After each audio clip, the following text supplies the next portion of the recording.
Olá, meus irmãos, a paz do Mestre, que Deus abençoe cada um de vocês que me ouve nessa madrugada, trazendo uma reflexão direto aos nossos corações. O versículo de hoje encontra-se, dois versículos na verdade, encontra-se no livro de Atos dos Apóstolos, capítulo 3. Quero ler o verso 10 e 11, que diz assim: Todos perceberam que era o mesmo mendigo que tantas vezes tinham visto na Porta Formosa e ficaram perplexos.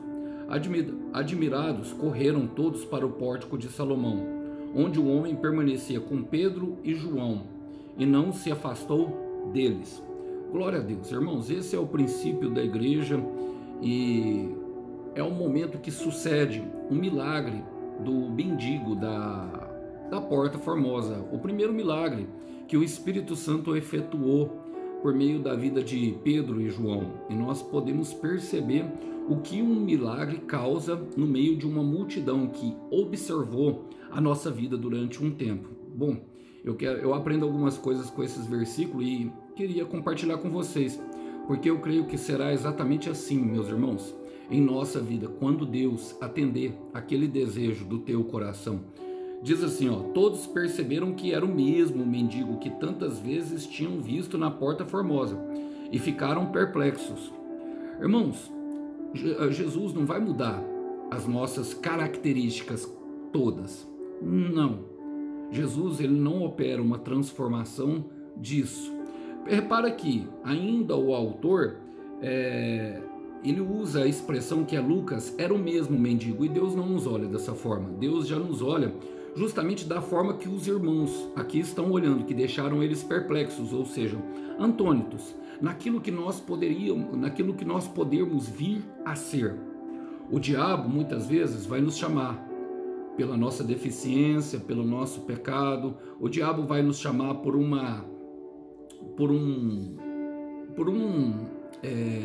mendigo, na verdade. É até um cargo que uma pessoa ocupa, sim, irmão, um cargo de mendigância, uma situação de mendigância. E o diabo muitas vezes vai querer nos colocar justamente nessa situação de humilhação, e as pessoas vão olhar e ver aquilo, mas vão ver ao mesmo tempo que Deus fez. Vão ver que a transformação na vida de uma pessoa, ela é notada por todos. Por isso que eles correram, por isso que eles ficaram perplexos.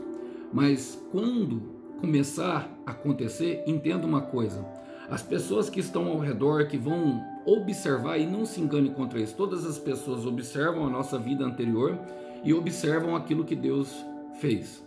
Elas vão ficar maravilhadas. A palavra diz assim, admirados correram todos para o pórtico de Salomão. E essa é algo que vai acontecer, irmão. Em João capítulo 12, se eu não me engano, no versículo 9, as pessoas, depois do milagre de Lázaro, foram para ver Jesus, mas também foram para ver Lázaro. Então as pessoas vão ficar perto daquilo que dá certo. Irmãos, imagina o impacto. Você vê uma pessoa a vida inteira passando para ir para a igreja, passando para ir igual eles iam para a sinagoga orar, como era de costume israelita, vendo um mendigo, vendo uma pessoa que está ali numa situação deplorável, e de repente, ela ali na deficiência dela, que era coxa, ela de repente está andando e já nem na situação mais de mendigância está, já não está pedindo mais. Imagina o impacto que isso causa nas pessoas. Imagina quando Deus fizer tudo aquilo que foi ao contrário, tudo que aquilo foi ao contrário, a sua humilhação, a sua vergonha, tudo aquilo que tirava o teu centro. Imagina quando Deus te colocar de pé, imagina quando as pessoas verem. Elas vão ficar admiradas, irmãos, e elas vão querer chegar perto, vão querer tocar, vão querer entender como aconteceu. Por quê? Porque todo mundo passa pela mesma coisa, irmão. As pessoas tentam maquiar a sua vida, até mesmo quando chega na igreja cristã, transformando o evangelho de uma forma atraente, deixando ali erros ou alguma coisa que envergonha no passado, é como se ficasse esquecida ali. Mas as pessoas sabem, irmão. As pessoas lembram justamente dos nossos defeitos. Não se engane com respeito disso, não.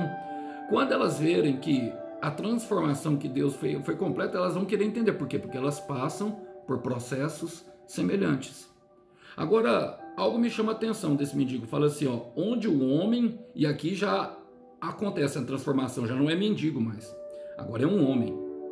Agora é uma pessoa que está de pé. É uma pessoa que tem força para vencer na vida. É uma pessoa que vai além daquilo que um dia pensou que fosse pela sua própria força, porque ela teve um encontro com Deus. O homem, onde o homem permanecia com Pedro e João e não se afastava deles. Irmãos, e Pedro e João aqui representa justamente a presença de Deus. Representa aqueles que carregam o Espírito. Ele sabia que precisava aprender.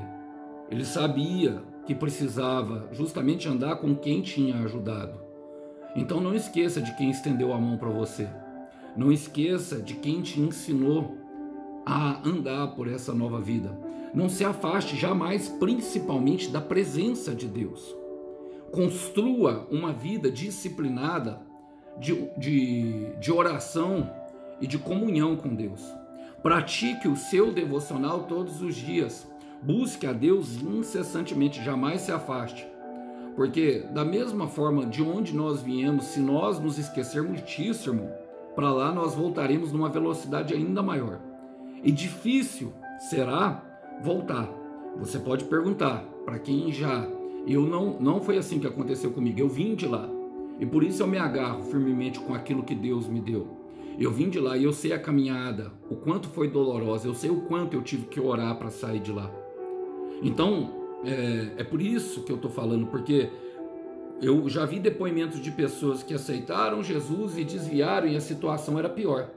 A situação era de voltar e ficar num nível muito pior. E para se levantar é algo muito difícil. Então não se esqueça de Deus. Lembrou de Deus quando teve sede e fome no deserto. Não vai esquecer de Deus quando der tudo certo. Vamos orar por isso? Fecha os teus olhos. Senhor, eu quero colocar diante de Ti o meu irmão e a minha irmã que estão caminhando em propósito, Pai. Primeiro, blinda a nossa mente, o nosso coração contra a fama, Pai, contra a embriaguez que vem da popularidade por meio do projeto que o Senhor tem para nós. Ajuda-nos, Pai, a caminhar pela fome e pela sede de justiça e não pela obsessão por palcos, para que nós venhamos, Pai, manter os olhos em Ti e ficar próximos, principalmente de quem estendeu a mão, para que nós possamos aprender mais sobre o Teu reino, para que nós possamos ser cada vez mais unidos no propósito de conhecer o Senhor e mergulhar fundo nessa caminhada. É o que nós oramos e pedimos em nome do Senhor Jesus. Irmão, irmã, lembre-se sempre, os caminhos de Deus não são os nossos, mas o melhor lugar para se estar é no centro da vontade de Deus. Que os irmãos possam ficar com essa breve palavra. A paz do Mestre, Deus abençoa.